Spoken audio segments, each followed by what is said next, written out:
Hello friends, welcome back to my channel Gyan Sankalp. तो friends, आज हम इंडियन कॉन्स्टिट्यूशन के नीति निर्देशक तत्व से रिलेटेड एमसीक्यू करने वाले हैं। इसका पार्ट 2 है। पार्ट 1 ऑलरेडी चैनल पे अपलोड कर रखा है। अगर आपने वो नहीं देखा है तो आप उसे भी देख लीजिएगा। तो अगर आप चैनल पे पहली बार आए हो तो प्लीज़ चैनल को जरूर सब्सक्राइब कर लेना। जब आप सब्सक्राइब करो तो बेल आइकन को भी प्रेस करो ताकि जब भी मैं वीडियो डालूँ तो आपको नोटिफिकेशन मिल जाए। तो स्टार्ट करते हैं आज का क्लास। देखो, आज के क्लास का फर्स्ट क्वेश्चन है, भारतीय संविधान में राज्य के नीति निर्देशक तत्व ग्रहण किए गए हैं। मतलब कहने का मतलब है कि जो नीति निर्देशक तत्व है वो भारत के संविधान में किस देश से लिया गया है। तो सबको पता है, सब आसान क्वेश्चन है, आयरलैंड से लिया गया है।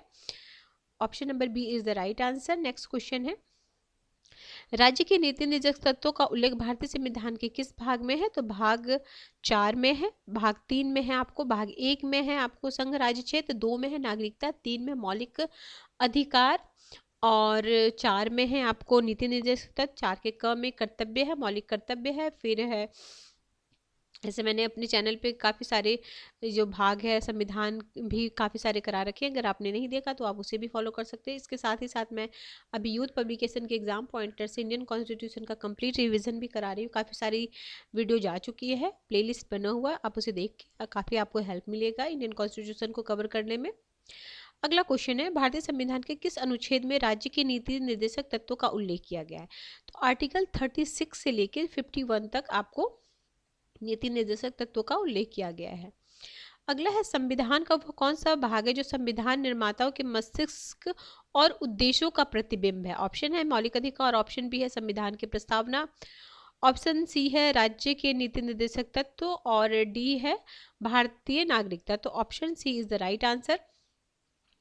राज्य के नीति निर्देशक तत्व में निम्नलिखित में किन किन प्रकार के सिद्धांतों को अंतर्निहित किया गया। तो आर्थिक सिद्धांत, सामाजिक सिद्धांत, प्रशासनिक सिद्धांत या उपयुक्त सभी। तो option D is the right answer, उपयुक्त सभी हो जाएगा।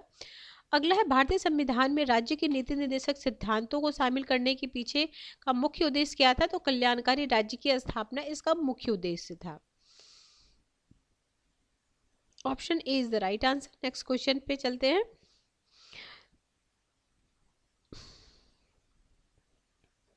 क्वेश्चन नंबर 7 बोल रहा, संविधान में राज्य के नीति निर्देशक तत्वों को शामिल करने के पीछे का क्या उद्देश्य था।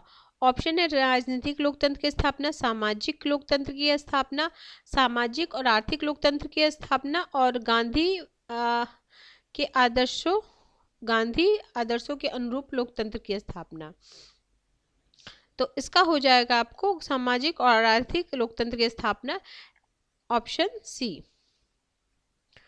अगला है, राज्य के नीति निर्देशक तत्व एक ऐसा चेक है जो बैंक की सुविधा अनुसार दिया जाएगा। ये कथन किनका, ये काफी बार एग्जाम में है, ये केटी शाह का कथन है। Option number B is the right answer. अगला, भारत की संवैधानिक संशोधन अधिनियम ने राज्य के नीति निर्देशक तत्व को मौलिक अधिकार की अपेक्षा अधिक प्रभावशाली बनाया। तो संवैधानिक संशोधन 42 हुआ, जो कब हुआ था, 1976 में। भारतीय संविधान का कौन सा अंग समाजवादी व्यवस्था स्थापित करने का प्रेरणा देता है। तो राज्य का नीति निर्देशक तत्व ये प्रेरणा देता है, ऑप्शन नंबर सी। अच्छा, ये सेम ही क्वेश्चन, अगला क्वेश्चन पे चलते हैं। आगे है, संविधान में कल्याणकारी राज्य का आदेश दिया गया है। तो नीति निर्देशक तत्व में ऑप्शन नंबर सी। नीति निर्देशक सिद्धांत है, वाद योग्य है, वाद योग्य नहीं है, मौलिक अधिकार उपयुक्त में से कोई नहीं, तो वाद योग्य नहीं है। 12 का हो जाएगा, option number B is the right answer. Question number 13, नीति निर्देशक तत्वों का क्रियान्वयन निम्नलिखित में से किस पर निर्भर करता है। स्वतंत्र न्यायपालिका पर, राष्ट्रपति की इच्छा पर, सशक्त विपक्ष पर, सरकार के पास उपलब्ध संसाधनों पर। तो इसका हो जाएगा सरकार के पास उपलब्ध संसाधनों पर, option number D is the right answer. अगला, मूल अधिकार और राज्य के नीति निर्देशक तत्व में क्या अंतर है। मूल अधिकार और राज्य के नीति निर्देशक तत्व में क्या अंतर है। तो इसमें जो मौलिक अंतर है, सबसे महत्वपूर्ण अंतर है, मूल अधिकार वाद योग्य है जबकि राज्य के नीति निर्देशक तत्व वाद योग्य नहीं है। मतलब कहने का मतलब, अगर आपका मौलिक अधिकार आपकी पूरी नहीं हो रही है तो आप संविधान न्यायालय के पास जा सकते हो, बट नीति निर्देशक तत्व में जो दिया गया वो नहीं है तो आप न्यायालय के पास नहीं जा सकते, ऐसे बात। अगला, मौलिक अधिकार राज्य के निर्देशक तत्व के विषय में कौन सा कथन सही है? वे एक दूसरे के पूरक है, वे परस्पर विरोधी, वे उन दोनों में कोई अंतर नहीं है, ये दोनों वाद योग्य। अब पहले तो हमें पता चल गया ये दोनों वाद योग्य, एक वाद योग्य एक नहीं है, तो दोनों एक दूसरे के पूरक ही हैं। अगला option number A is the right answer. Next question है, एक कल्याणकारी राज्य के निर्देशन आदर्श वर्णित है। एक कल्याणकारी राज्य की स्थापना का जो निर्देश वर्णित है वो भारत के किस भाग में है? तो नीति निर्देशक तत्वों में है। Option number A is the right answer. नीति निर्देशक तत्वों को क्रियान्वित करने के लिए क्या मूल अधिकार का हनन हो सकता है? तो कुछ का हो सकता है, ठीक है, ऑप्शन बी। 17 का हो जाएगा ऑप्शन बी।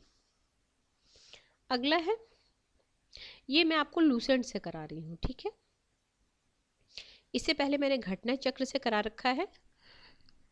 अगला है क्वेश्चन नंबर 24, निम्नलिखित में से कौन सा राज्य की नीति का नीति सिद्धांत नहीं है?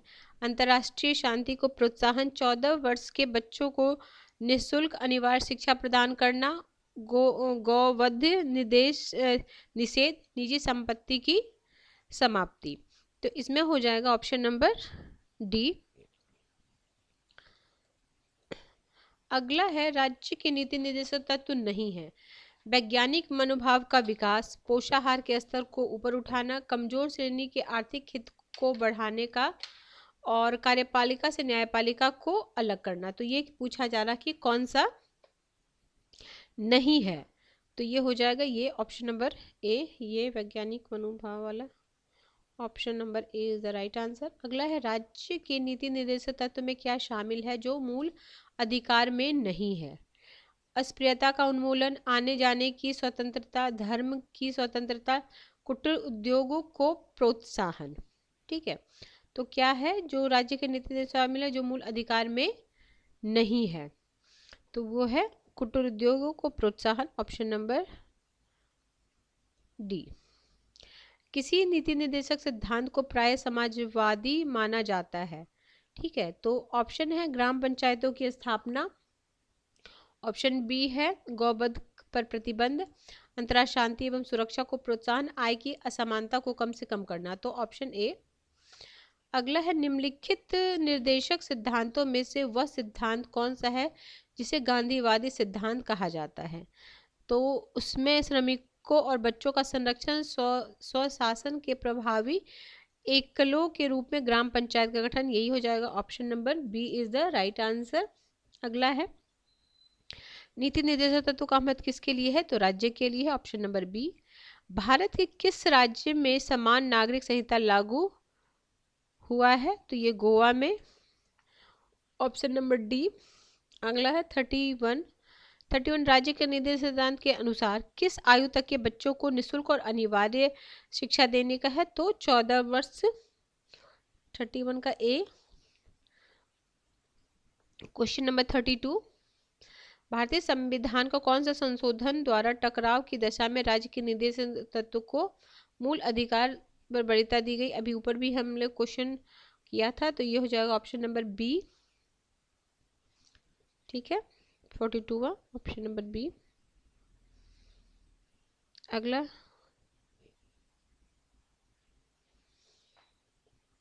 राज्य की नीति के सिद्धांत किस प्रकार मौलिक अधिकार से भिन्न है? तो पूर्वोत्तर केंद्र सरकार के लिए एवं उपरोक्त राज्यों के लिए पूर्वोत्तर संविधान का अंश नहीं जबकि उपरोक्त है।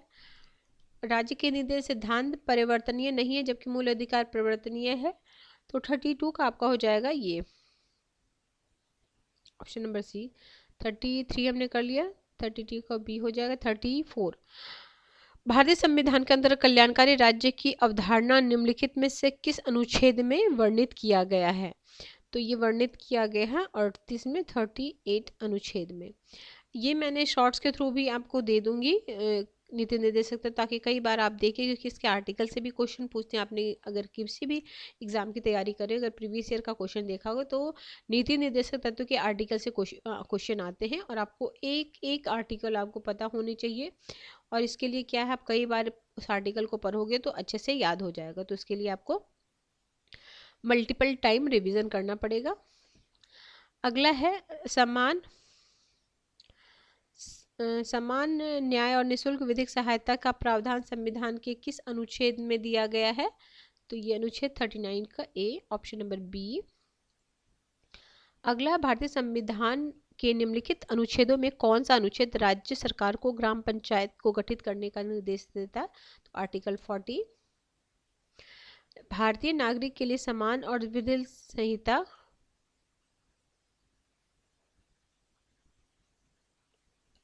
सिविल संहिता, तो ये हो जाएगा 44, आर्टिकल 44।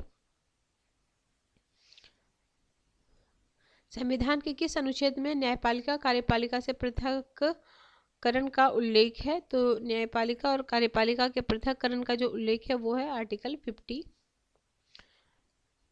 राज्य के निर्देश सिद्धांत के किस अनुच्छेद का संबंध अंतर्राष्ट्रीय शांति और सुरक्षा के संवर्धन से? तो आर्टिकल 51। भारतीय संविधान के किस अनुच्छेद द्वारा निम्न दुर्बल वर्गों को शिक्षा संबंधी सुरक्षा प्रदान की गई है? तो 40 का है आपका बी, अनुच्छेद 46। ठीक है, अगला है 41।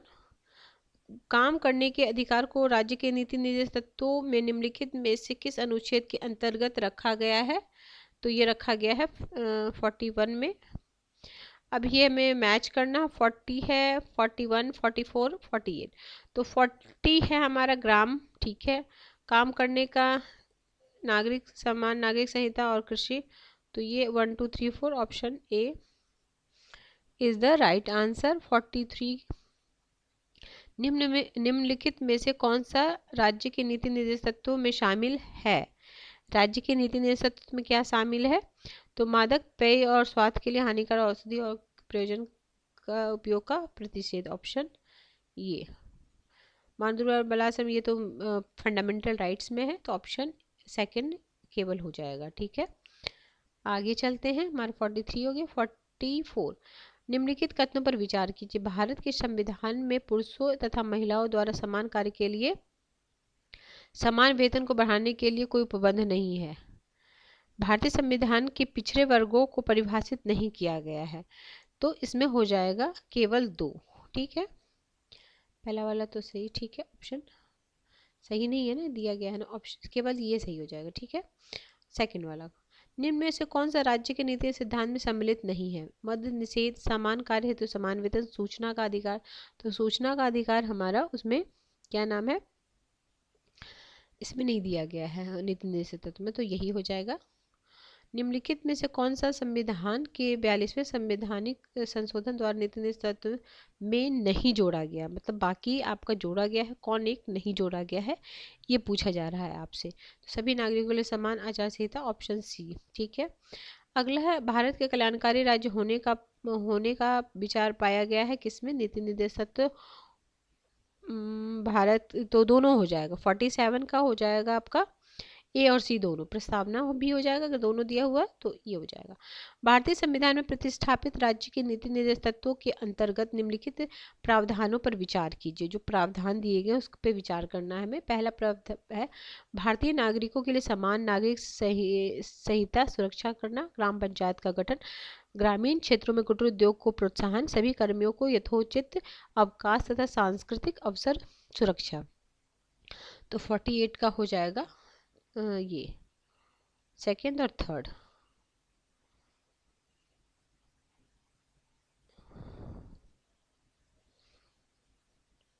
एक मिनट, वो वाला देखो, भारतीय नागरिकों के लिए समान नागरिक सिविल संहिता सुरक्षित करना, तो 1 2 सभी कर्मियों को यथोचित अवकाश और संस्कृति, 1 2 4 तो समय दिया हुआ ना, तो ये इसी में यही हो जाएगा कि 4 तो नहीं होगा ना, कौन सा प्रावधान है, तो 1 2 इसके हिसाब से। ठीक है, बी। तो ठीक है फ्रेंड्स, आज हमने क्वेश्चन किया है। बाकी अदर बुक भी मेरे पास है, उसे भी मैं आपको करा दूंगी, ताकि जितने भी क्वेश्चंस प्रीवियस ईयर में बन चुके हैं या जितने भी और भी एग्जामों में आए हुए क्वेश्चन करा दूंगी, ताकि आपका ये टॉपिक कंप्लीट हो जाए। और इसका जो थ्योरेटिकल पार्ट है ऑलरेडी मैंने अपलोड कर रखा है, अगर आपने वो नहीं देखा है। यूथ पब्लिकेशन के एग्जाम पॉइंटर से 1 लाइन फॉर्म में मैंने किया है, तो आप उसे भी देख सकते हो। तो ठीक है फ्रेंड्स, अगर किसी वजह से ये चैनल आपको हेल्प कर रहा है प्रिपरेशन में, तो ज़रूर चैनल को सब्सक्राइब कर दें और ज़्यादा से ज़्यादा अपने फ्रेंड्स फैमिली में शेयर करें, ताकि ज़्यादा से ज़्यादा लोग मेरे से जुड़े, तो मुझे भी मोटिवेशन मिलेगा और मैं आपको बेहतर से बेहतरीन क्लास लेके आने की कोशिश करूँगी। तो ठीक है फ्रेंड्स, मिलते हैं हम नेक्स्ट वीडियो में। Till then bye bye.